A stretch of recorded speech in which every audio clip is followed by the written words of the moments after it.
something here. I totally understand you here. This non-expression of negative emotions, the way we talk so far, it's to create the container for deeper investigation. It's not the end of the road. Now, as we put a dam on this, and we are just aware, some of these emotions will just dissipate. Yeah, some will be gone. Just for non-identifying with some emotions like traffic, the weather, this or that, they will be just dissolved. We end up with more energy. We are present. Yeah, that's the end of the story. Some actually like recurring triggers, especially within family, and like with your mother and with your intimate relationship, is the same thing, because subconsciously, the same kind of, let's say, the trauma, wound, deep psycho-somatic pattern is evoked. It's kind of the same. So with recurring triggers and a more charge and mysterious charge, the non-expression is just one top layer, but then it is important to do a deeper work to find out if it's a recurring trigger. There's very likely that there's some underlying attitude behind it, or some kind of core identity of false personality, or some distorted core identity of like, she never listens to me. And probably it's true, she never listened to you, you know what I mean? There's some hurt, there's some wound, and there's some kind of core personal identity, like I'm not safe, I'm unlovable, I'm unworthy, there's something wrong with me, I'm not worthy of love and care. This would be, I will call them deficiency story identity. But from an angle, from the fourth point of view, these are some core pillars of our false personality. Yeah.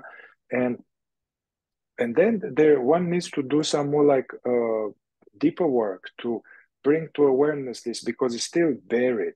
It's still buried. It just oozes the negative emotions out there, and the unresolved upset with mom, or sadness or hurt with mom or dad now plays out with every relationship.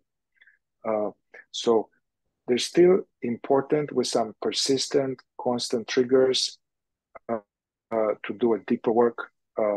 And so, I'm not talking just talk therapy or just, expressing your problem, but some more deeper subconscious work, psychosomatic processing.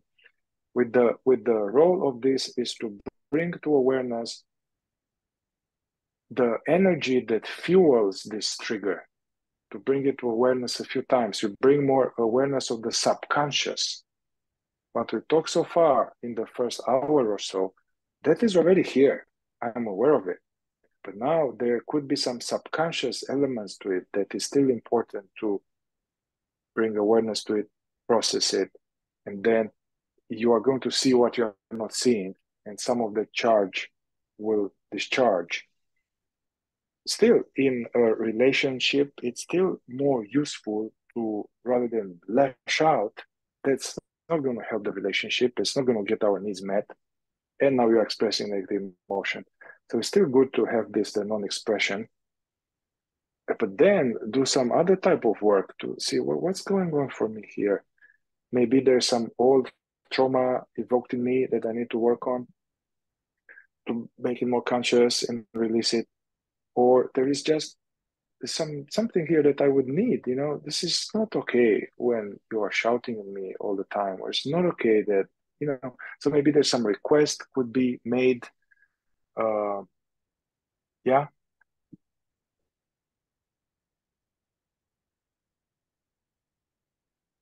I would add totally too. feel Yes. that just one more thing, I would, some skillful awareness-based somatic inquiry, to me, it's a wonderful refinement of the system. And I find that what we are talking here is very good, but then, some of you have some deep trigger or deep hurt and wound, and I work with some of you, and it's been very helpful to kind of, there's more like embedded in this woundedness, energies, past stuff, unresolved stuff, it's actually helpful to process them so they loosen up. And then you can go back into doing this conscious fourth way work, non-duality. But some deep stuff are important to tackle them in a, I don't want to say therapeutical way, but something like that, like working with someone or working with yourself, slightly other tools. Yeah. And then this way we are not bypassing certain hidden subconscious thing.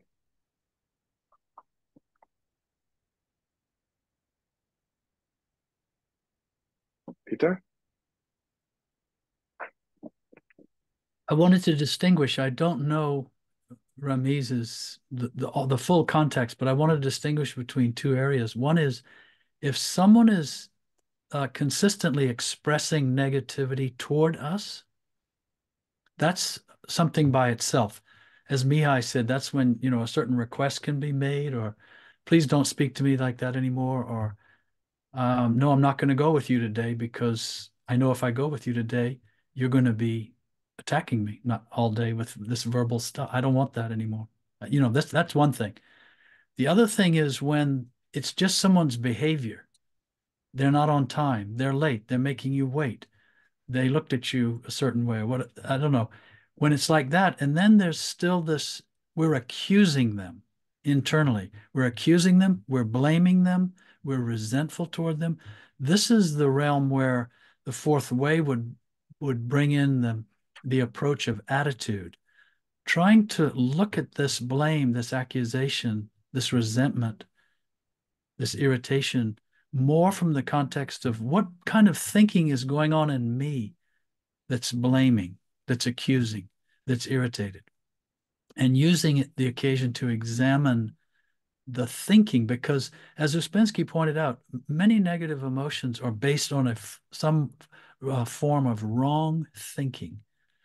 If you've ever watched Byron Katie, she's kind of a master at this. She helps people unravel and see through the wrong thinking that is supporting their feelings of hurt or blame or criticism and so on.